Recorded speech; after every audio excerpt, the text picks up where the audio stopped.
I did not plan to walk this far. It was already late. When I passed the last open shop, the lights inside dimmed like they were about to give up. My footsteps sounded louder than they should have, even with traffic somewhere in the distance. Every few blocks, streetlight flickered, but stayed on. I kept checking my phone for the time, more out of habit than need. 12:05. I remember thinking that felt later than it should. The air smelled like wet concrete. Nothing else moved. A side street cut away from the main road, darker but shorter. I took it without stopping. The sound changed immediately. Less traffic, more echo. My steps bounced between the buildings, delayed just enough to feel wrong. Halfway down, I slowed, not for any clear reason. Somewhere behind me, something scraped. Metal on stone, maybe. I waited. It did not repeat. When I started walking again, I kept my pace steady, like that mattered.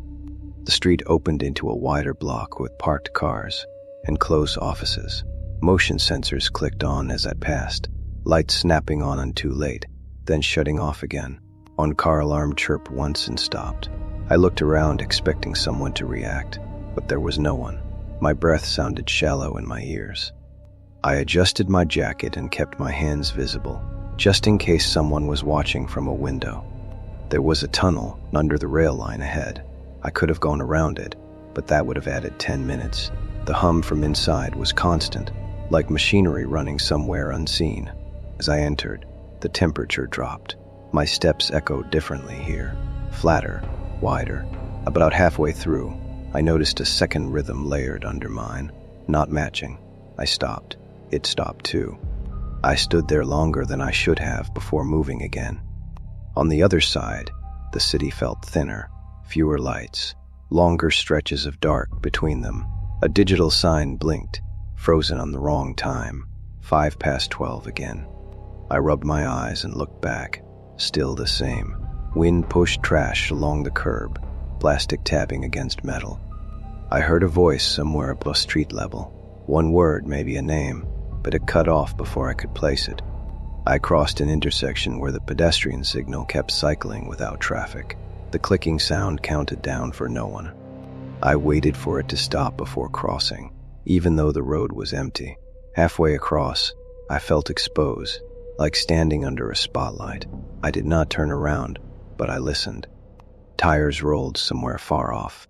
No footsteps. When I reached the other side, my shoulders finally dropped. This part of the city always felt unfinished. Blank walls, temporary fences that had been there for years. My phone buzzed once in my pocket. No notification when I checked. Ahead, a security light swung slowly in the wind, casting moving shadows across the pavement. I timed my steps to avoid them without thinking. When I realized what I was doing, I stopped. The light kept moving anyway. A low engine sound followed me for a block or two, never getting closer, never falling back. I could not see the source. I focused on my breathing, slow and quiet. My shoes stuck slightly to the pavement, like it had not fully dried.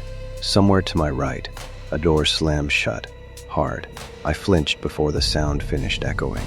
I did not look over. The street narrowed again. Windows here were dark, blinds pulled tight. One was cracked open just enough to leak light onto the sidewalk. I walked through it and felt warmer for a second. From inside, I heard a television, volume low, voices overlapping. Someone coughed. The sound grounded me more than it should have. When the light cut off behind me, the silence felt heavier. I checked the time again. Still wrong. My battery was draining faster than usual. The air felt thick, pressing against my ears. A bus shelter came into view, empty, the glass smeared with fingerprints. I stopped there, pretending to rest. Reflected in the glass, the street behind me looked longer than I remembered. I stared until my reflection blurred, then stepped away. The platform was deserted, trains done for the night. Lights buzzed overhead, uneven. I stood near the edge, listening to the tracks hum faintly. Somewhere below, something moved, slow and deliberate. I could not tell if it was mechanical or not. An announcement crackled over the speaker, cut off mid-sentence. I waited for it to repeat, did not. I do not remember deciding to stop. I was just there, standing under a streetlight that hummed louder than the others. The city around me felt paused, like it was waiting for something I would missed.